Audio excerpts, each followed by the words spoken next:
It's a day in the death of Donny B. Strung out, waiting to die.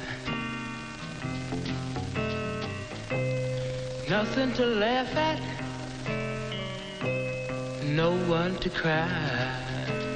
Just another dirty gray day in the death of Donny B.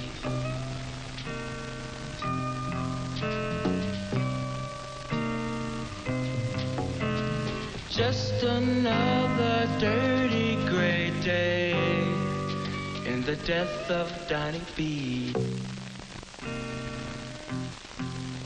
Drugs is just a waste of time. Just to be normal, you have to go through a lot of hell.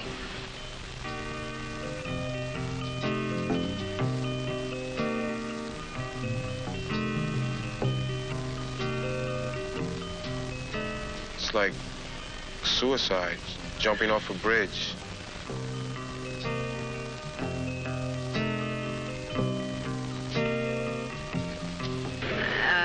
I know he's killing himself, and I have a sneaky suspicion that he knows it also.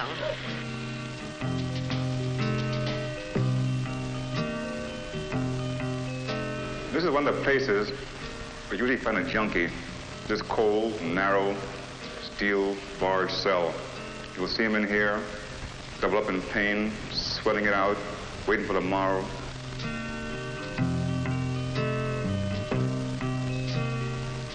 I really didn't know who I was, what I was or where I was going. He is socially dead, morally dead, and soon he will be physically dead. Drugs are a cop-out. It really doesn't help the matter any, makes it worse. You're a poor person. Here you have a very expensive habit. In fact, you're really living like a rich person, because here you're giving yourself something which is going to cost you quite a few dollars per day. And where's the money going to come from? No one's going to give you that much money a day. And as your habit grows, in other words, as you use more and more drugs, this is inevitable. It's going to happen that you need more and more money. And no one's going to give you that as a gift.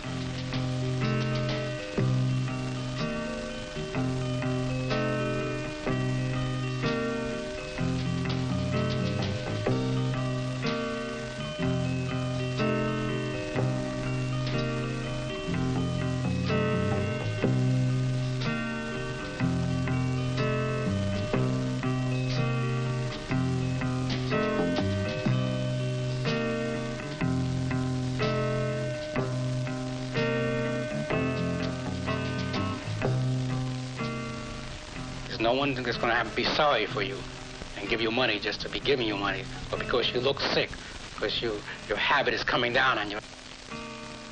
You're going to have to get the money somehow, so you're going to steal.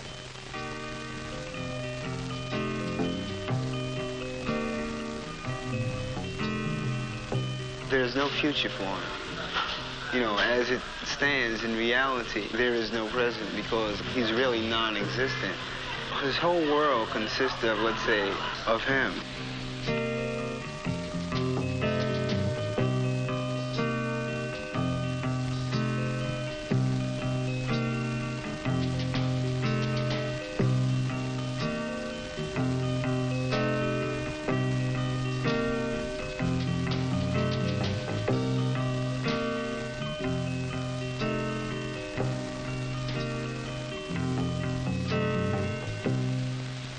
The economic crisis consists mainly of the hassle of trying to get that dollar.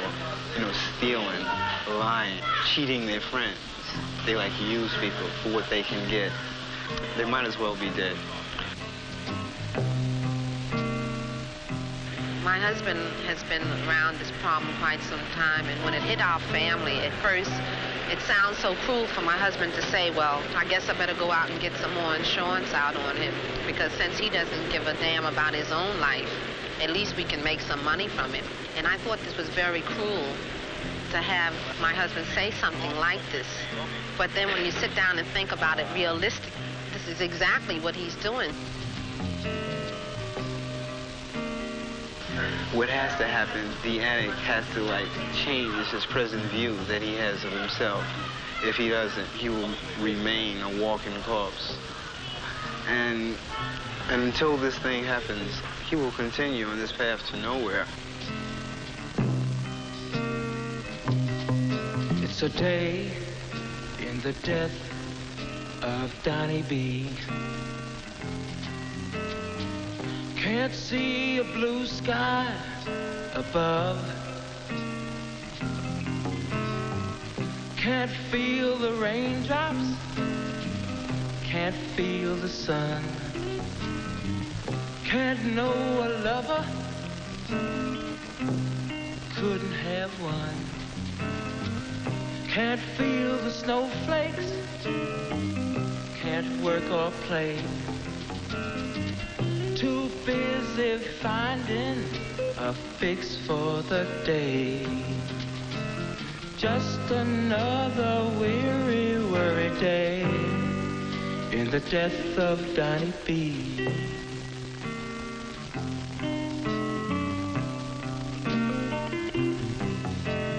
Just another weary, worry day in the death of Donny B.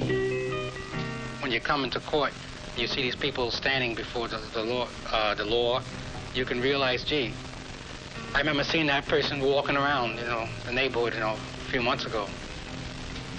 And they must have seen all the addicts, they must have seen the people hanging on the streets, people that were without clothes and shelter because they used drugs. But that didn't seem to impress their minds. They probably were saying to themselves, well, that will never happen to me. I'm starting to use drugs, but I know I won't be like that. I'm not that old, I'm young, and I can take care of it. I can control my habit and all this kind of thing, Most of the people we do arrest are the minor people, the street addict, the 18, 19-year-old person who is on junk, use 4, 5, 6, 8, 10 bags a day. Arrest them for either possessing narcotics itself or for committing various crimes they need to do in order to get the money to supply their habit. And he spends anywhere from 6 months to 2, 3, 4 years in jail on each offense. It's kind of hard to see a young person almost near death because he stuck a needle in this person who's vital, who has a lot of life in him, who should be going to school and who should be playing, playing basketball or something, yet and has a body to be able to do these things.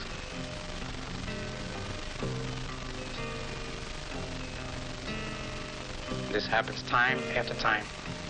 Seeing even teenagers almost dying, fighting death.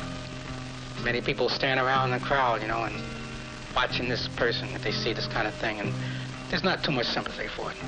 This is a different kind of death. He's sleepy, his nose is running, he itches. He feels cold, he feels hot. He doesn't even know what the sun really looks like. He's literally living in a world of illusion. He's like a zombie.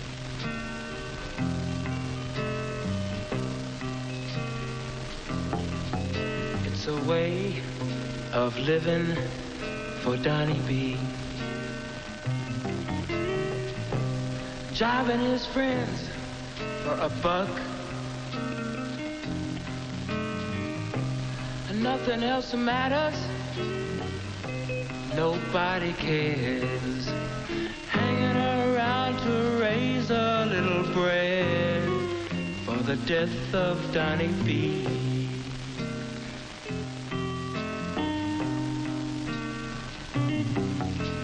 Hanging around to raise a little bread for the death of Donny B. The great bulk of the junkies are still in the same place I left them at. 25 years ago, I was in the streets as a detective making an arrest, and today I see the same fellas who've been to jail off and on, on the same corners, in the same stinking cellars, in the same rooftops, and their friends have died of overdoses or just being sick from the junk. And they're still in the same spot. Nothing has changed for them. But most of them I've known 20 years ago are dead or in jail. I found better things to do. I saw that wasn't me. I want to live to be an old man, real old man. It's hard to describe. It's just really a way of killing yourself. No more school, no more future. It's an abysmal end. And I tell you, I'm not trying to put any kids down, or any people down, but start with junk, it puts you down. It's the needle and vein for Donny B. Freezing his muscle and brain. Bottle cap living, bottle cap dead. Just another dirty gray dawn in the death of Donny B.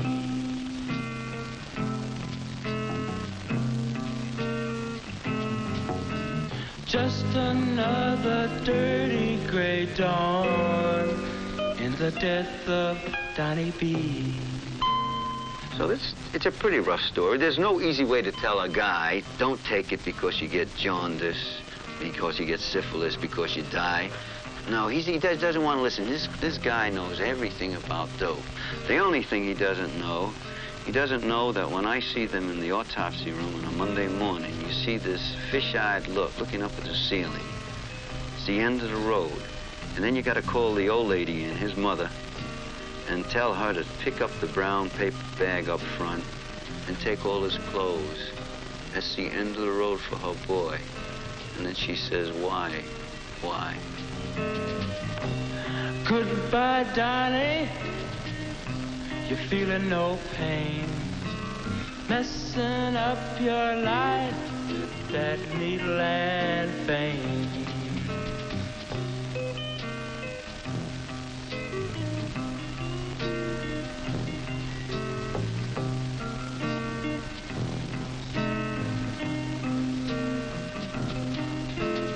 Just another dirty gray dawn in the death of Donny B.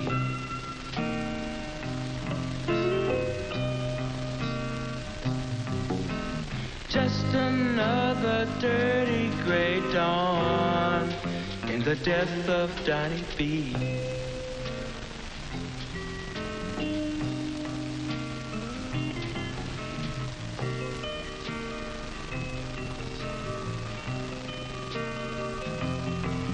Say goodbye to the people, Donny. You're going away soon. Goodbye, Donny. Goodbye, Donny.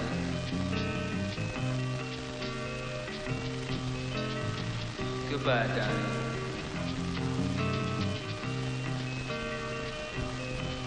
Goodbye, Donny.